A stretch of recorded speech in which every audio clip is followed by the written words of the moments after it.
Hello दोस्तों, कैसे हैं आप सब। आई होप सब खुश और तंदुरुस्त होंगे।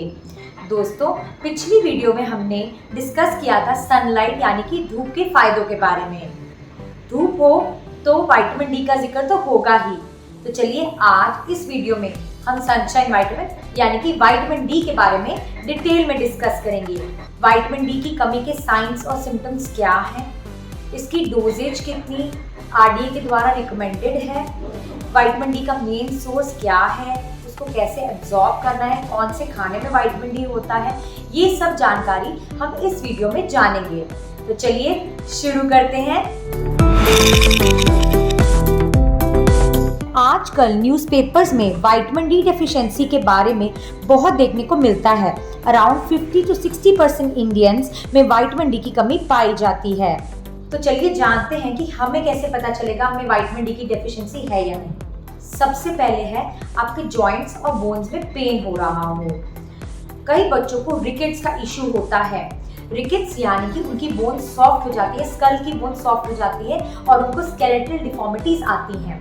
ऑस्टियोमलेशिया की शिकायत हो, ऑस्टियोमलेशिया यानी सॉफ्ट बोन्स, ऑस्टियोपीनिया यानी कि बोन मिनरल डेंसिटी कम हो, या ऑस्टियोपोरोसिस जिसमें आपकी बोन्स ब्रिटल हो जाती हैं और थोड़ा सा जर्क लगने पर भी या थोड़ा सा स्ट्रेस आने पर भी वो जल्दी से फ्रैक्चर हो जाता है, ब्रेक हो जाती हैं। जैसे कि आप कारपेट पे चल रहे हो और एकदम से आप गिर जाए और फ्रैक्चर हो जाए, तो ये नॉर्मल इंसान को नहीं होगा। This is in osteoporosis patients. तो अगर किसी को रिकेट्स हो, ऑस्टियोपीनिया, ऑस्टियोमलेशिया, ऑस्टियोपोरोसिस हो, या आपको फ्रीक्वेंट जॉइंट्स में, बोन्स में पेन रहता हो, तो आपको विटामिन डी की डेफिशिएंसी होती है। आपकी मांसपेशियों में यानी कि मसल्स में लगातार पेन रहता हो, ये भी विटामिन डी की डेफिशिएंसी का इंडिकेशन है। जल्दी इन्फेक्शन कैच करते हो, आप बार बार बहुत फ्रीक्वेंटली बीमार हो रहे हो, आपकी इम्यूनिटी कम हो, बहुत ही कम हो, तो ये भी एक इंडिकेशन है कि आपकी विटामिन डी की कमी है बॉडी में। हमेशा ही बहुत ज़्यादा थकावट, बहुत ज़्यादा टायर्ड महसूस करते हो, that is also an indication of vitamin D deficiency. Hair fall बहुत ज़्यादा हो रहा हो, बाल बहुत ज़्यादा झड़ रहे हो, ये भी एक इंडिकेशन हो सकता है।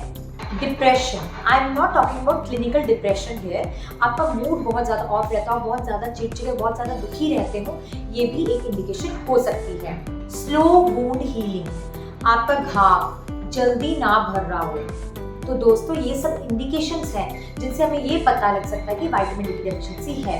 विटामिन डी मेजरली दो तरह का होता है, अर्गोकैल्सिफेरॉल एंड कोलकैल्सिफेरॉल। अर्गोकैल्सिफेरॉल को विटामिन D2 भी कहा जाता है और ये प्लांट्स और फंगाई में प्रोड्यूस होता है। कोलकैल्सिफेरॉल को विटामिन D3 के नाम से भी आप जानते हैं और ये ह्यूमंस और एनिमल्स में प्रोड्यूस होता है और कुछ फूड्स में भी पाया जाता है। Studies demonstrate that cholecalciferol is more potent and more absorbed in the body and increases the vitamin D levels more as compared to ergocalciferol. दोस्तों, अब जानते हैं कि विटामिन डी हमारी बॉडी में बनता कैसे है या हमें मिलता कैसे है।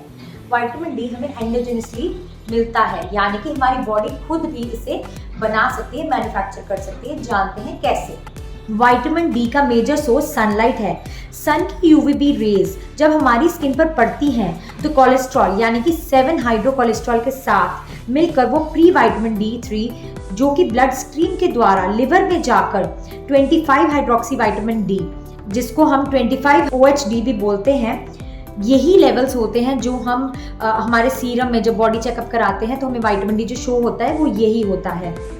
और फिर ये किडनी में जाकर most active form of vitamin D यानी कि 125 डाईहाइड्रोक्सी विटामिन डी जो हमारी बॉडी में अलग अलग फंक्शंस के लिए यूज होता है वो बन जाता है। तो मोस्ट एब्जॉर्बेबल और जो active form of vitamin D है जो हमारी बॉडी यूज करती है अलग अलग फंक्शंस के लिए, वो है 25 हाइड्रोक्सी विटामिन डी जो कि किडनी के द्वारा प्रोड्यूस होता है। विटामिन डी बोन हेल्थ और मसल स्ट्रेंथ को इम्प्रूव करता है, कैल्शियम और फास्फोरस की एब्जॉर्प्शन में मदद करता है, बॉडी में इन्फ्लेमेशन को रिड्यूस करता है, मूड को बूस्ट करता है और कार्डियोवैस्कुलर हेल्थ को इम्प्रूव करने में मदद करता है, हाई बीपी को कंट्रोल करने में भी मदद करता है। विटामिन डी से इम्यूनिटी बूस्ट होती है, रेस्पिरेटरी इन्फेक्शन से फाइट करने की क्षमता बढ़ती है और ऑटोइम्यून डिसऑर्डर्स जैसे कि multiple sclerosis, eczema, psoriasis improve होता है। विटामिन डी से इंसुलिन सेंसिटिविटी इंप्रूव होती है। सनलाइट मेजर सोर्स है विटामिन डी का, और साथ में कुछ फूड्स हैं जो हमें विटामिन डी प्रोवाइड करते हैं। अगर नॉन-वेज फूड्स की बात करें तो cod liver oil, fatty fishes, egg, इन सब में विटामिन डी अच्छी मात्रा में पाया जाता है, स्पेशली कॉड लिवर ऑयल में। अगर वेज फूड्स की बात करें तो मिल्क, बटर और मशरूम्स स्पेशली सन ट्रीटेड या सन ड्राइड मशरूम्स जिनको धूप में रख के सुखाया जाता है, उनमें विटामिन डी ज़्यादा एब्जॉर्ब होता है और वो विटामिन डी में रिच होते हैं। तो जैसा कि आप स्क्रीन पर देख सकते हैं, अगर बॉडी में 5 नैनोग्राम्स पर ml से कम है विटामिन डी तो सिवियर विटामिन डी डेफिशिएंसी है आपकी बॉडी में, और अगर वो 10 से कम है तो दैट इज मॉडरेट डेफिशिएंसी। अगर 20 से कम है तो उसको माइल्ड डेफिशिएंसी कैटेगरी में लाया जाता है। 20 to 29 means it's insufficient in your body, and greater than 30 is normal, it's sufficient. But अगर 150 से ज़्यादा है that is toxic. दोस्तों ये याद रखिए कि अगर आप सनलाइट ले रहे हैं और सनलाइट से विटामिन डी ले रहे हैं तो कभी भी आपकी बॉडी में विटामिन डी की टॉक्सिसिटी नहीं होगी। अगर आप विटामिन डी का सप्लीमेंट लेते हैं और बहुत ज़्यादा ओवर क्वांटिटी में लेते हैं तो विटामिन डी की टॉक्सिसिटी हो सकती है आपकी बॉडी में और आपको हाइपरकैल्सीमिया भी हो सकता है। आरडी के द्वारा जो विटामिन डी की रेंज बताई गई है हमें, वो ये है कि इन्फेंट्स के लिए 400 IU सफिशिएंट है, ग्रेटर देन 19 ईयर्स के लिए 600 IU रिकमेंडेड है, और 70 ईयर्स से बड़े लोगों के लिए 800 to 1000 IU रिकमेंडेड है। मेंटेनेंस डोज 1000 to 2000 IU है और अपर लिमिट 2000 IU बोली जाती है। पर जब भी आप कभी सप्लीमेंट लें तो डॉक्टर की सलाह से ही लें। दोस्तों अब जानते हैं what is the best time to take vitamin D and how to take vitamin D।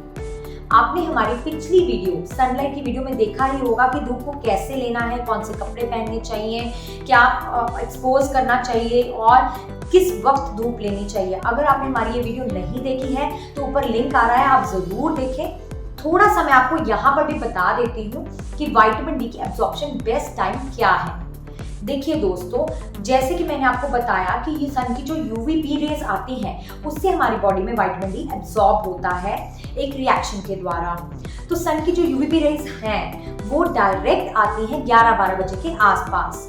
तो अगर तब धूप ठीक है, माइल्ड है, तब आप जरूर लें ताकि जल्दी एब्जॉर्ब हो जाए विटामिन डी। थोड़े टाइम में आपको ज्यादा विटामिन डी मिलेगा।